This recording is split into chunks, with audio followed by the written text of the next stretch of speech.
활력 100세를 위한 5가지 기원. 자, 이번에는 가정의학과 전문의 김규남 교수께서 준비했습니다. 예, 현대인들의 떨어진 체온을 올리고 면역력을 지키기 위해서 꼭 챙겨 먹어야 되는 것, 이것. 단백질을 제 키워드로 삼았습니다.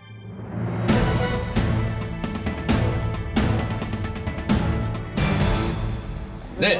근데 사실 얼마 전까지만 해도 건강을 위해서는 뭐 채식을 해라. 이게 뭐 공식처럼 느껴졌었거든요. 그런데 이제는 단백질이 그렇게 우리 몸 건강을 위해서 필요한 이유가 어디에 있습니까? 태현 씨, 우리 몸에 가장 많은 부분을 차지하고 있는 게 뭐죠? 지난번에 제가 질문했는데 네. 지난번에는 틀리셨거든요. 물이죠, 물. 네. 지난번에 70%가 태현 씨가 물이잖아요. 단백질이라고 그러셨어요. 네. 네. 그래서 물 다음으로 가장 많은 게 단백질입니다. 즉 머리부터 발끝까지 머리카락, 손발톱, 피부, 근육, 뼈. 결국 단백질이 없으면은 우리가 제대로 서 있을 수가 없게 되는 것이겠죠. 근데 단백질이라고 해서 꼭 고기만 먹으라는 건 아니잖아요. 네, 맞습니다. 근데 어떤 분들은 나는 콜레스테롤이 높아서 고기 안 먹어 이러는 분들도 있거든요. 네, 그거 맞습니다. 잘못된 생각이겠네요. 예, 맞습니다. 우리나라 어르신들께서는 주로 이제 식물성 단백질은 충분하다고 보실 수도 있습니다. 워낙 콩이라든지 두부 이런 것들을 많이 드시기 때문에 사실은 크게 문제가 안 되는데 이제 고기로부터 우리가 섭취해야 되는 동물성 단백질이 부족하기 때문에 사실은 문제가 되는 겁니다. 두 가지 균형이 맞아져야 되는데 너무 한쪽으로만 돼 있다는 것이죠. 그래서 동물성 단백질과 식물성 단백질의 균형을 맞춰주기 위해서 결국 동물성 단백질을 더 섭취하셔야 되기 때문에 고기를 먹으라고 말씀을 드리는 거고요. 실제로 이 콜레스테롤이 높다고 해서 제 환자분 중에서 고기를 안 드셨던 분이 계세요. 네. 근데 그분이 이제 무슨 일이 생기셨냐면 혀가 화끈거리는 증상이 생기셨습니다. 그게 무슨 일이냐면 고기를 먹지 않다 보니까 비타민 B12가 부족해지셔서 결국은 신경에 문제가 생기신 거고요. 뭐 아이러니하게도 피 검사를 했더니 여전히 콜레스테롤 수치는 나쁘고요. 결국 고기를 먹는 것 자체가 이 콜레스테롤에 크게 영향을 미치지 않는다고 말씀을 드리겠고, 고기 중에서 이제 포화지방이 문제인 건 사실입니다. 하지만 우리가 그것 때문에 고기에 들어있는 단백질을 포기하실 이유는 없다고 생각이 됩니다. 결국 단백질이 부족하셨을 때 가장 큰 문제가 되시는 게 바로 골병이라고 들어보셨죠? 네. 골병. 네, 그래서 골병이 들기 때문에 고기를 충분히 드셔야 되는데요. 근육이라든지 뼈를 생각했을 때 우리나라 어르신들의 이 골다공증이라든지 관절염이라든지 이런 것들 때문에 낙상으로 인해서 다치시고 그다음에 고생하시는 경우가 많거든요. 그래서 결국 뼈를 갖다가 건강하게 유지하기 위해서는 단백질 보충이 필요하겠고요. 조사한 결과에 따르면은 우리 65세 이상 어르신들 중에 3명에 1명 정도는 단백질 섭취가 부족하다고 나오고 있습니다. 고기를 안 먹으면 골병이 생긴다. 또 어떤 문제가 생기게 됩니까? 면역력에 관계된 겁니다. 감기에 잘 걸리게 되고 결국 그로 인해서 폐렴이라든지 그런 합병증 때문에 고생하시게 되고 그러시다가 자리 보존하고 누워버리시는 이런 문제가 생기시기 때문에 단백질 보충이 필요한데요. 특히나 식물성과 비교해서 동물성 단백질은 이 필수 아미노산이 풍부하다는 그런 장점도 있고요. 또 하나는 이제 아연이라든지 철분 같은 그런 미네랄이 풍부하기 때문에 상처를 회복시키는 이런 거에도 상당히 많은 도움을 줄 수 있습니다. 그래서 반드시 식물성, 동물성 가리지 않고 골고루 드시는 게 필요하겠습니다. 예. 엄지의 제왕 명언으로 손꼽히는 것 중에 하나가 고기는 죄가 없다. 잘못 먹고 있는 우리가 죄다. 네. 이런 얘기가 있었잖아요. 기억납니다. 그렇다면 고기는 어떻게 먹어야 제대로 잘 먹는 것인지 다시 한번 설명 부탁드리겠습니다. 네, 준비를 해놓은 게 있는데요. 아까 우리 사비 선생님 말씀하셨던 것처럼 고기라고 하는 게 꼭 돼지고기, 소고기만 말하는 건 아니거든요. 네. 아니고. 예, 그다음에 뭐 오리고기, 닭고기도 다 있죠. 네. 그리고 생선도 사실은 고기죠. 그래서 단백질. 동물성 단백질을 풍부하게 할 수 있는 게 꼭 육류, 적색육만 있는 건 아니고요. 백색육도 있기 때문에 골고루 드시는 게 사실 제일 중요하겠습니다. 네. 보통 이제 권장하는 용량이 이제 자기가 뭐 만약에 70kg이면 하루에 필요한 용량이 한 70g 정도 됩니다. 단백질이. 그러니까 단백질만 놓고 나서 70g이기 때문에 실제로 이제 고기를 생각하면 그거보다 더 먹어야 되겠죠. 고기가 다 단백질로만 이루어지는 게 아니기 때문에. 네. 그거보다 더 쉽게 기억할 수 있는 게 손을 펴보시면 이 자신의 손바닥 크기를 최대한, 그러니까 손가락을 제외한 손바닥을 같은 크기를 생각하시면 되게 쉬운데요. 하루에 적어도 이 손바닥 크기 정도의 고기 양을 먹어야 된다라고 하고 있습니다.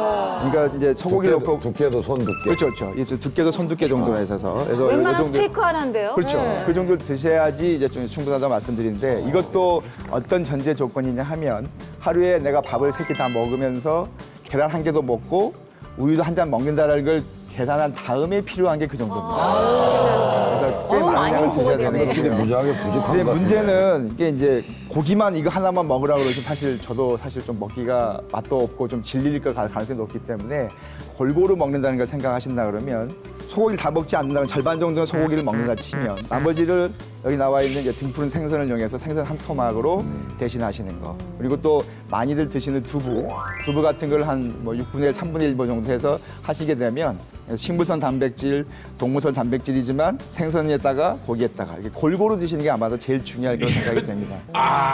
이거 저는 오늘 고등어 조림 한 마리를 먹었어요. 아주 그냥 맛이 삼삼하니 아주 제대로 됐더라고요. 그거를 해서 이렇게 딱 먹으니까 딱 밥맛이 나던데 그래도 단백질 충분히 그렇죠. 섭취했죠. 그게 한 토막 정도가 한 끼에 들어가는 거죠. 네.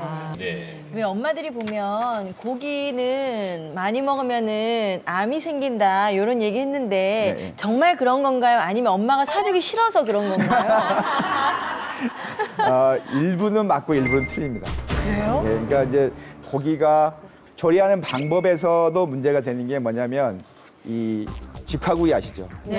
숯불에 굽는 거. 예, 예. 그러니까 아주 뜨거운 열로 아주 오랫동안 구워서 탄 부분이 생기게 되면 결국 거기에는 벤조피렌이라고 하는 암 발생 물질이 있기 때문에 탄 부분을 먹지 말라는 게 하나가 중요한 부분이 있겠고요. 삶아서 드시거나 쪄서 드시거나 이런 하는 방법 자체가 결국 지방을 줄이고 핏기를 제거하고 드실 수 있어서 훨씬 더 좋게 드실 수 있는 방법이라 할 수 있겠습니다. 네. 근데 맛있는 건 직화구이인데 어떻게 또 맨날 맞아요. 삶아서 이렇게 퍽퍽하게. 근데 직화구이 중에서도 육각파는 안 좋은데 참숯에 구우면은 그나마 괜찮다는 얘기를 들었는데. 그러니까 어떤가요? 고기를 가장 안전하게 드시는 건 사실 후라이팬에 구워서 드시는 게 가장 안전합니다. 이거 이제 우리 말씀하신 대로 육각 그 형태의 그 숯은 인공적으로 만든 거라서 거기에 무슨 폐자재라든지 이런 것들이 막 섞여져 있거든요. 그래서 훨씬 더 몸에 나쁜 성분들이 많이 들어 있고요. 태우지 않고 그다음에 너무 뜨겁지 않게끔 해서 말 그대로 핏기가 가시기 뭐 이런 말씀 하시잖아요. 그래서 안전하게 드시려면 가능하시면 타지 않게끔 해서 드시는 게 가장 중요하겠고요. 맛있게 드시는 게 당연히 직화구이가 제일 맛있죠. 그렇죠. 이 중년 건강의 열쇠, 면역력을 키우고 이 근육을 지켜주는 단백질, 최고의 단백질은 역시 고기 단백질입니다. 맞습니다. 예. 그런데 이 고기를 더 맛있게 건강하게 먹는 비결이 또 따로 있다고 합니다. 김균환 교수님, 뭡니까? 뭐 제가 보관하는 건 아닙니다만은 제 네. 집사람한테 부탁하는 게 있습니다. 예. 김치 냉장고에 고기를 좀 넣어놔라. 숙성. 네, 맞습니다. 네. 그러니까 김치 냉장고에다 보관하시게 되면 조금 더 숙성이 되기 때문에 조금 질이 낮은 고기를 하더라도 훨씬 더 맛있게 드실 수가 있습니다. 아, 고기에 대해서 숙성에 대해서는 제가 조금 압니다. 왜냐하면 제가 고기 장사를 해봤거든요. 근데 고기 장사를 하는데 이 망하고 흥하고 하는 것은 이 숙성에 딸려 있어요. 근데 제가 반 전문가가 됐는데 고기를 처음에 도살을 해서 갖고 들어왔을 때 냉장고에 넣었을 때 한 일주일 단위로 이걸 먹어야 돼요. 넣고 그래야 맛있다는 얘기죠. 고기 장사를 하는 그래서 아무리 좋은 고기가 들어와도 숙성이 제대로 안 되면 맞아, 별 맞아. 맛이 없다는 거죠. 맛이 없어. 예, 승부는 숙성입니다. 그래서 지금도 고깃집 하고 계십니까? 망했습니다. 그 망하고 나서 배웠다니까요. 이거 숙성한 거하고 하지 않은 거하고 그 맛이 하늘과 땅 차이네요. 네, 맞습니다. 숙성을 잘 시키시면 단백질이 이제 그 분해가 되면서 아미노산으로 분해가 되면서 맛이 더 훨씬 더 뛰어나게 되기 때문에 그러니까 숙성을 시키는 게 상당히 중요한 부분이 되겠습니다.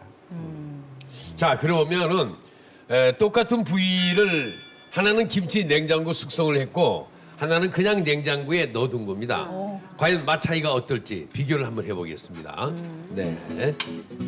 자, 불 켜고요.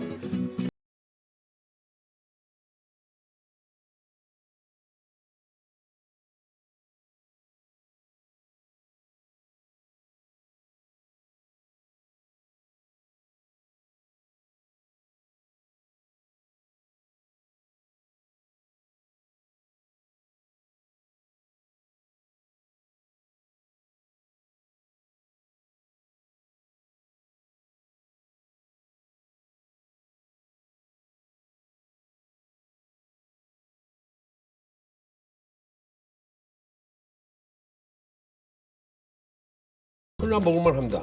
제가 좋아하니까. 안주가 없네. 아, 안주란다. 술이 없으신 거예요?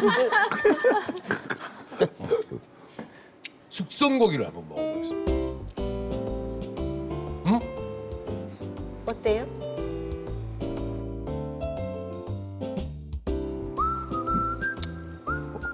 일반 고기보다는 부드러워요. 아무래도 맛은? 숙성된 효과가 나타나네요. 예. 맛도 덜 퍽퍽합니다. 아, 그런 차이점이 있네요. 네, 숙성고기가. 있습니다. 예. 네, 네. 아니 생각해보니까 저희 집은 고기를 늘 김치 냉장고에 숙성을 시키더라고요. 근데 이게 알고 그런 게 아니라 가지고 있는 냉장고에 늘 꽉 차 있으니까 어떻게 하는지도 모르고 그냥 넣어놓거든요. 근데 방법을 좀 저희가 알 수 있을까요? 예. 예, 고기가 이제 공기 중에 노출이 되면 산화가 되기 때문에 결국 상하게 되고 맛도 떨어지게 되거든요. 그래서 일단 진공 상태로 그러니까 밀봉을 하시는 게 중요합니다. 그래서 진공 상태로 밀봉을 하시고요. 또 하나 이제 보관하실 때 이제 너무 낮춰버리면 이제 얼겠죠. 얼면 당연히 맛이 떨어지게 될 거고요. 또 온도가 또 너무 높으면 또 세균이 금방 번식해서 또 상할 수 있기 때문에 김치 냉장고의 온도가 보통 이제 한 0도에서 1도씨 사이 정도. 그래서 최대한대로 한 4도가 넘지 않는 그런 범위 내에서 보관하시는 게 아주 맛있게 드실 수 있는 방법입니다. 저는 김치 냉장고가 없는데 그럼 일반 냉장고 야채 칸에라도 두는 게 나을까요? 그렇죠. 결국은 이제 온도가 사실 중요한 거기 때문에 이제 김치 냉장고가 보통 0도씨 근처. 그러니까 적어도 또 얼리면 안 되니까요. 그러니까 0도에서 한 4도, 적어도 4도가 넘지 않게끔. 뭐 가능하시면 0도하고 1도 사이에 보관하시는 게 좋는데 결국은 이제 그 온도 유지가 제일 관건이시니까 자꾸 열었다 닫았다 하다 보면 아무래도 온도가 이게 변화가 심할 거기 때문에 가능하시면 자주 열지 않도록 하시고 역시 2, 3일 내에 단기간 내에 얼른 맛있게 드시는 게 정답이실 겁니다. 하지만 자 이것저것 다 귀찮다 하시는 분들 이것만 챙겨 드셔도 건강을 지킬 수가 있습니다. 그게 뭡니까? 바로 달걀입니다. 달걀입니다.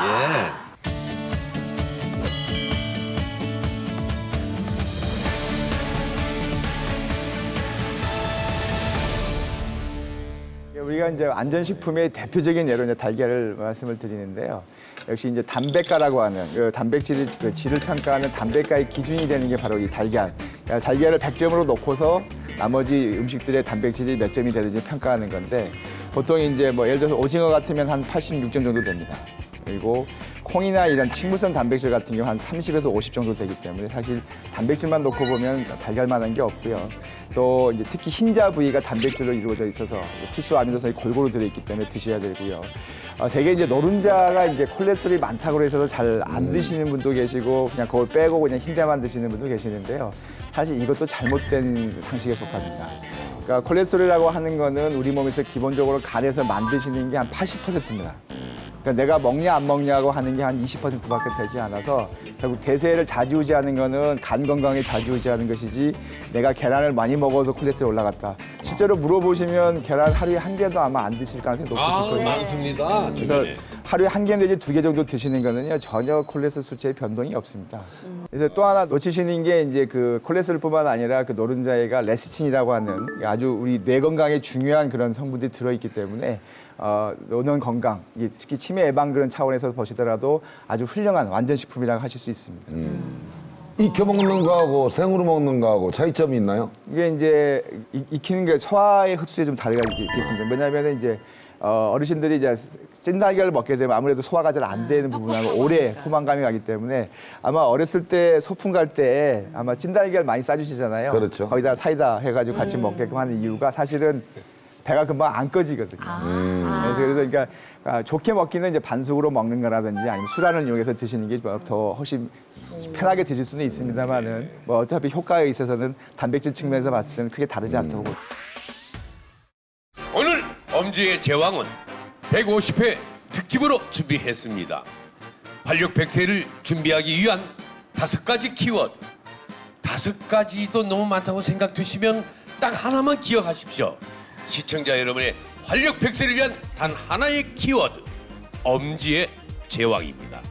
대한민국 그 모두가 건강해지는 그날까지 다 함께 외쳐볼까요? 엄지의 제왕!